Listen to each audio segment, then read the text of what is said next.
welcome to another Ask Nerida Joy video.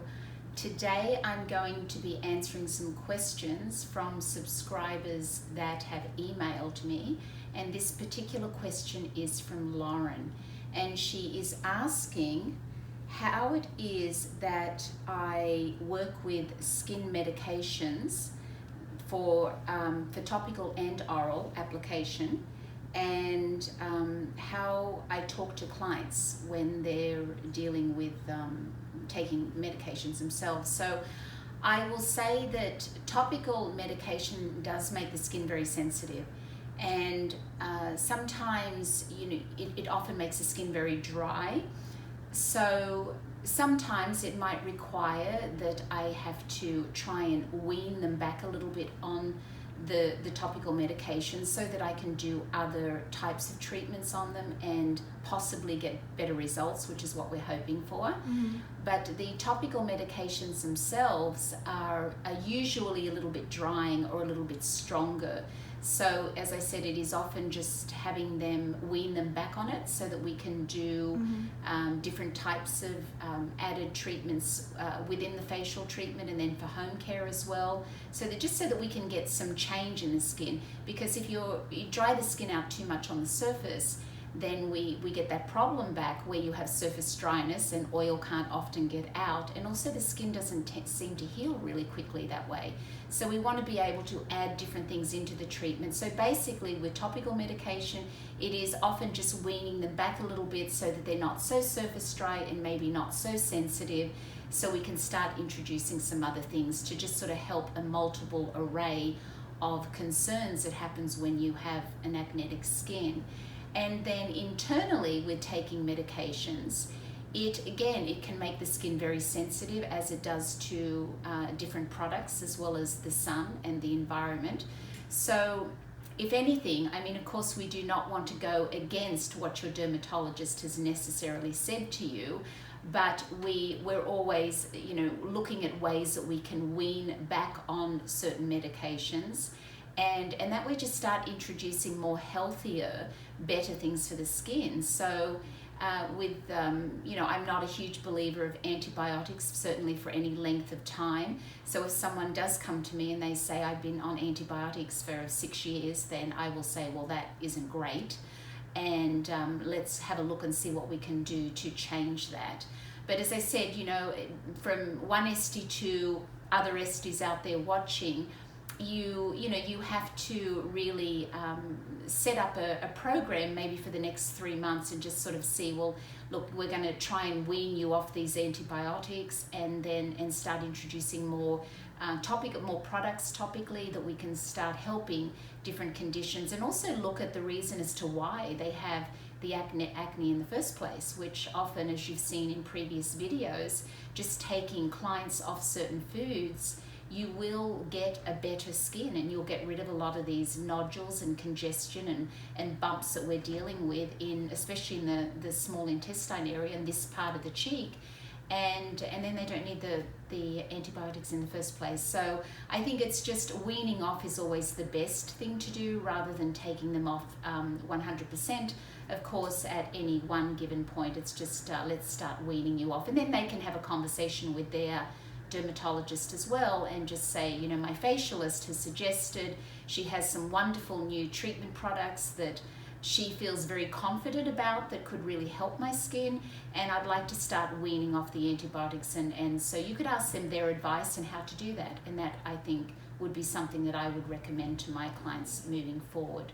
So that answers that one question. So Lauren's second question that she had asked was if I could go into more depth with foods and how they affect the skin, and I guess what I look for when I'm looking at somebody's skin, and some of the myths out there about foods and the skin. So as we saw in Kelly's video, she was sensitive to dairy. And what I see when I see someone who is sensitive to dairy is tiny little bumps on the skin that aren't pustules, and they're not papules, and they're not painful, but they start here in the small intestine area, which is the mid-cheek, and they're little bumps under the skin that can be extracted, but they are a deep bump. Now that tells me, when I see that the body doesn't digest a certain fat very well, and usually 99% of the time it is dairy. And it starts here. Now if they continue on eating dairy over many months, then what will happen is it will start to spread down to the large intestine. So now it's not just affecting their small intestine and their stomach, their higher region, but it then starts affecting the large intestine. So with any food intolerance, there is often bloating in the stomach, and then as it moves down to the large intestine, then of course it affects your bowel movements and how you go to the bathroom. So the large intestine, that's kind of this area here on the face, and this is where it starts to affect later on. So the little white bumps is usually the dairy related intolerance. And then if you have someone who has Candida albicans, which is yeast also starts in the small intestine, and how it's seen on the face is tiny little bumps. And when I'm describing this to people, I always say, if you get a towel and you rub your hand just very gently across the towel, the way that it feels, which I refer to as it being gritty in texture, is how it feels on the face. And that is what we call very often Candida albicans. And that can be, again, it starts on the cheek area, mid-cheek, and it will start spreading as it goes through the body more over time. Now, a lot of people have Candida yeast in the body, and it doesn't always come out on the skin, and it may not come out on the skin, and for 5 years or longer. But a lot of the time when someone has it pretty embedded in their body, it does come out on the skin, and it is what I see is that those little gritty bumps on the skin, that if you squeeze them, a tiny little bit of stuff will come out. But again, they're not a pustule, they're not a papule, they're not painful nodule cysts. It's just a texture that is gritty. And the foods that you must stay off if you have Candida albicans, you can also have a blood test and they can tell you if you have Candida in the body. Candida does affect any opening of the body. You can get a white coating on your tongue. It can affect your ears, just in that they might feel a little bit blocked or a little bit different. And of course there's vaginal yeast infections as well, which is common also.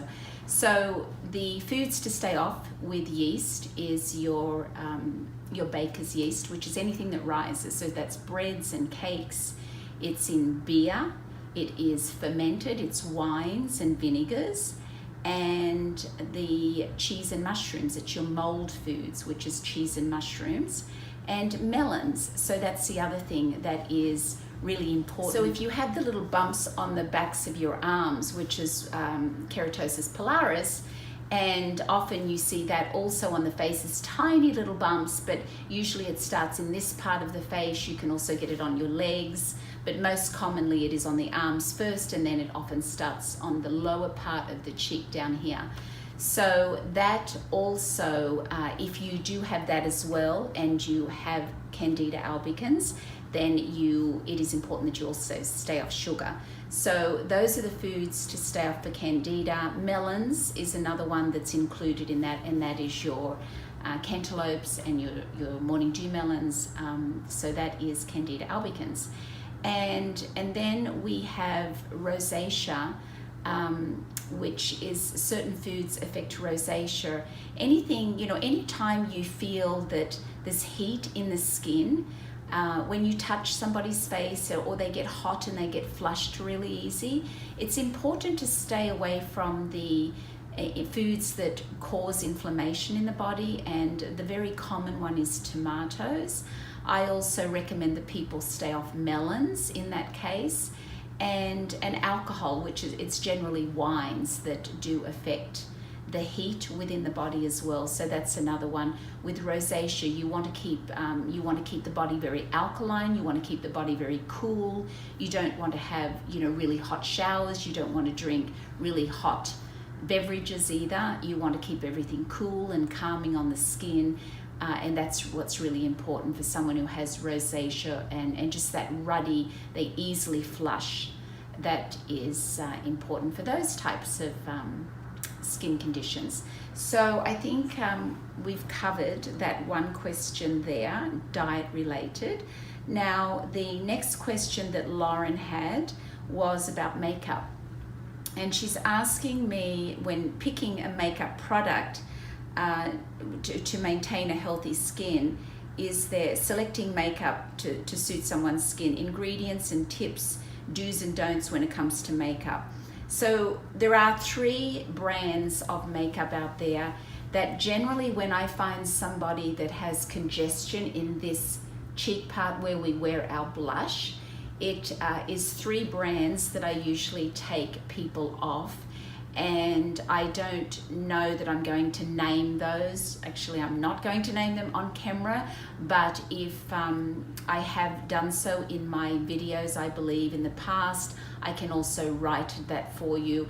It is, again, it's nothing against the makeup brands in that they are beautiful, the colors are beautiful, but there are 3 that are very typically congesting, that cause a lot of congestion in people in this cheek area. So those brands I will write down underneath this video if you are in need of knowing that they do cause a lot of problems. So the ones that when people have a more oily, problematic skin, I usually recommend that they go to mineral makeups. And those mineral makeups, the reason why I like them so much is that you can wear them and you can sweat. They are non-comedogenic, which is really important. And it's important to have makeup that you can apply all over the face, and you can reapply during the day and not be worried about maybe having to put your hands in any goopy stuff, especially if you're driving and you're wanting a sunscreen with it. So the makeups that I really recommend are the mineral makeups, and those brands are the Color Science, the Jane Iredale's, the La Belladonna, and Bare Essentials, which are true mineral makeups. They're high in your physical blocks, so they also come with sunblock, but they are a really good and easy makeup to use, that if you are an oily skin, you do have to be really careful. So that is what I recommend to people. I know there are so many brands out there, and again, it's a very personal thing. So if you find one that works for you and it doesn't clog your pores, then that's great, because there are so many beautiful makeups out there. But if you are an oily skin and you have, you tend to break out, or you have a larger pore size, I will always recommend mineral makeup, because it's, as I said, non-comedogenic, it's easy to wear, and it's healing on your skin, which is really important. So even when you have pimples, it's still healing when it's on your skin, it's healing those pimples. So I really recommend mineral makeups. And I think that was it from Lauren in Texas. So thank you for asking me those questions, and I hope this video has been helpful to you, and we will see you again soon. Bye.